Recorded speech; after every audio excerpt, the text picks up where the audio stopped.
On August 15, 2021, the Taliban sat in the Afghan presidential palace. The United States had spent 20 years and $2.3 trillion making sure that would never happen. When it did, they were already on the planes.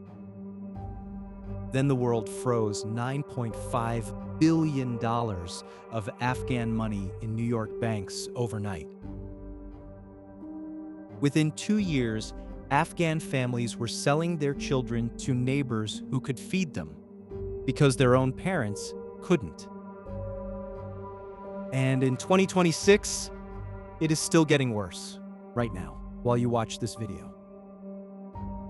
97% of Afghans now live below the poverty line. In a country the world spent $2.3 trillion trying to save. This is not a story about Islam versus the West.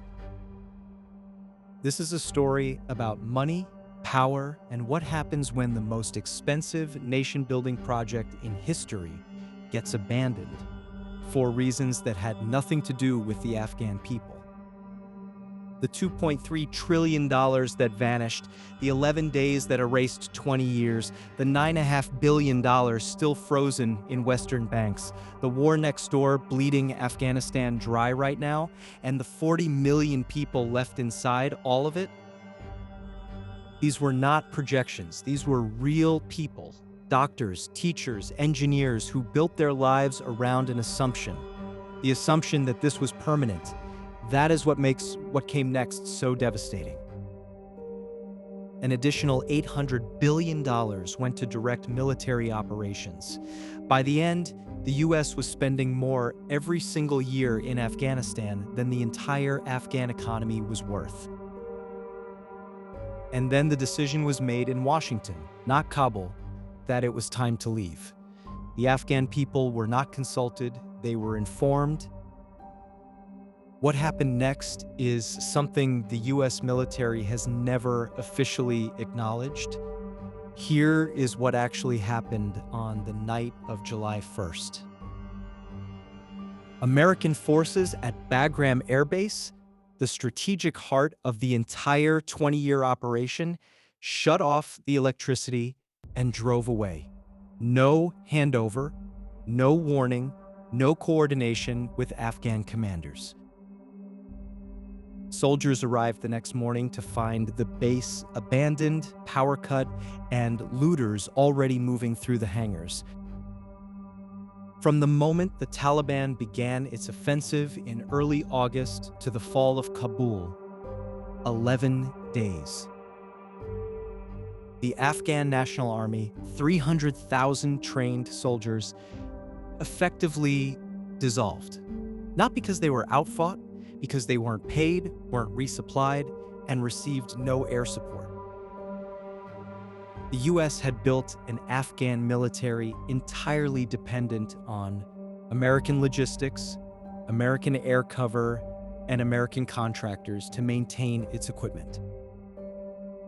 The moment that support was withdrawn, the army couldn't function. It wasn't abandoned on the battlefield, it was abandoned before the battle started. On August 15th, Taliban fighters walked into the presidential palace without firing a shot. President Ghani had fled hours earlier with, according to reports, bags of cash loaded onto helicopters. At Kabul airport, tens of thousands of Afghans, translators, journalists, women's rights activists were clinging to the sides of departing aircraft. The images went around the world, and then the news cycle moved on. Here is the part of the Afghanistan story most people don't know, and it explains more about the humanitarian crisis than anything the Taliban did in its first 2 years. When the Taliban took power, the international community froze Afghanistan's foreign currency reserves, $9.5 billion held in New York and European banks, made inaccessible overnight.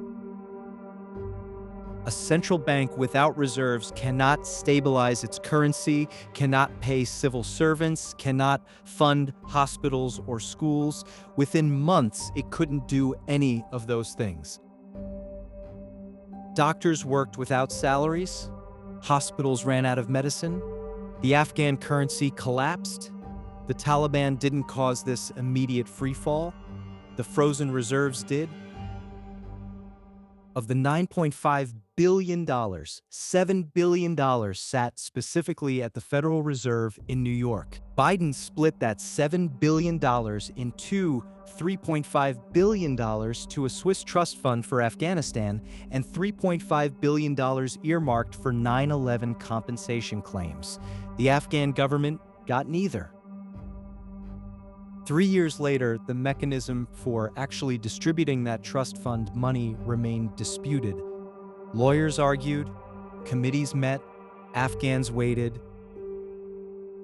Meanwhile, the World Food Program reported Afghan children being sold by desperate families, not to traffickers, but to families who could feed them, because their own parents couldn't. That is what $7 billion frozen in a New York bank looks like on the ground. Stop. Here is the contradiction that makes Afghanistan's current situation almost impossible to solve, and it comes from inside the Taliban itself. The Taliban didn't come to power with an economic plan. They came with a governance ideology, and that ideology applied to a modern economy was catastrophic. Women were banned from secondary school and university within weeks of the takeover, then banned from NGOs, then the UN, then almost all formal employment. In one stroke, approximately 15% of Afghanistan's formal workforce, a critical portion of its educated professional class, was removed from the economy by decree. The UN estimated that barring women from the workforce cost Afghanistan between $1 and $1.5 billion annually, roughly 5% of its pre-collapse GDP. In a country already contracting by 40%, that is structural self-destruction. International aid organizations, which had been providing approximately 75% of Afghanistan's entire government budget, either suspended or dramatically reduced operations. The Taliban also banned opium cultivation in 2022, a crop that, morally reprehensible as it was, had been the primary income for millions of Afghan farmers. UN monitors recorded a 95% collapse in cultivation. The moral case was real. The economic consequence was another free fall for the people who could least afford it. The health system began to collapse. Maternal mortality started rising again for the first time in a decade. Senior Taliban economic officials have privately acknowledged in meetings with international bodies that the ban on female employment is costing them billions. But the political and religious leadership enforcing the bans has more power than the economic technocrats who oppose them. Ideology holding an economy hostage from the inside. And here is what makes it almost unbearable. Afghanistan sits on an estimated $1 to $3 trillion in untapped mineral deposits. Lithium, copper, rare earth elements critical to every battery, every electric vehicle, every smartphone on the planet. A country self-destructing ideologically while sitting on one of the largest mineral fortunes on Earth. China has already moved in, signing mineral extraction agreements with the Taliban that Western companies walked away from. The resources are being claimed. The Afghan people still see none of it. And now, in 2026, a new crisis is doing something to the Afghan economy that may be more damaging than anything since the original US withdrawal. Almost no Western outlet is covering it correctly. Trump proposed reoccupying Bagram Air Base, the very base abandoned without warning in 2021. The Taliban rejected it. The same base abandoned without coordination in the night, now a bargaining chip in a new negotiation.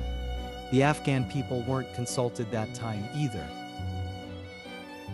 Afghanistan in 2026 sits at the intersection of every geopolitical fault line on Earth.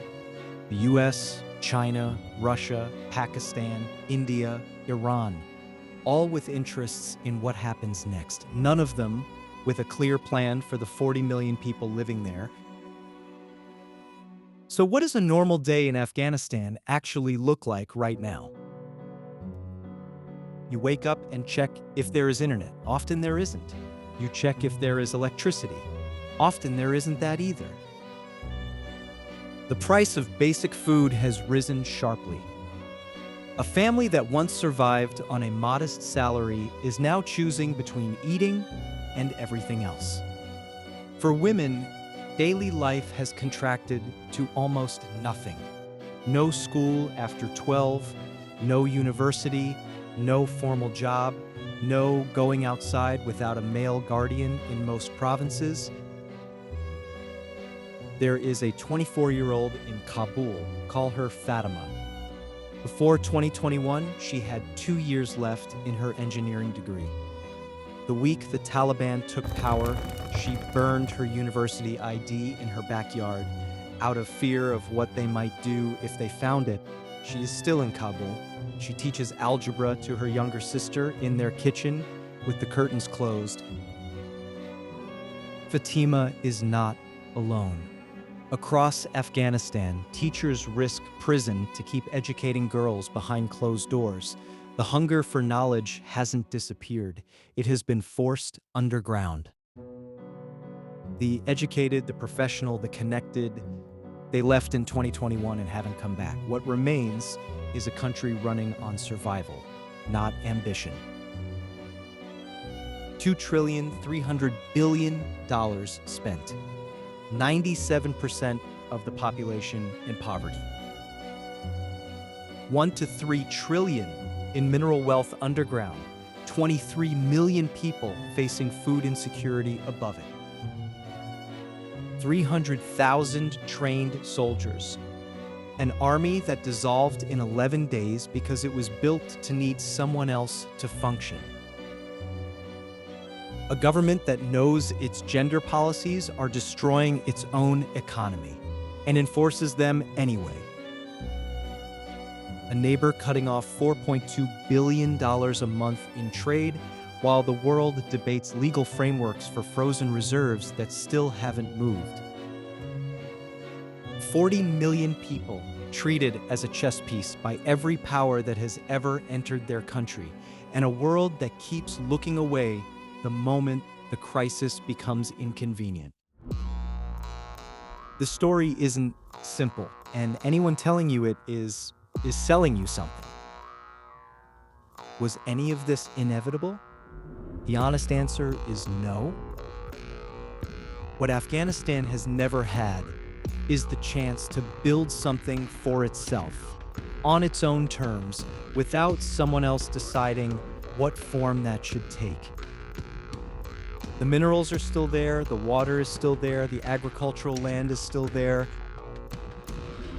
And there is a diaspora of educated Afghans in Western countries who built careers, raised families, and still wire money home every month to relatives who stayed. If the politics ever change, they are the rebuilding force. The people are still there, still resilient, still alive, still waiting for a version of their country that nobody has ever let them build. The simple story was never true. It never is. The $2.3 trillion question nobody asks. Not where it went, but who made the decision to leave and whether they ever had to face the people they left behind.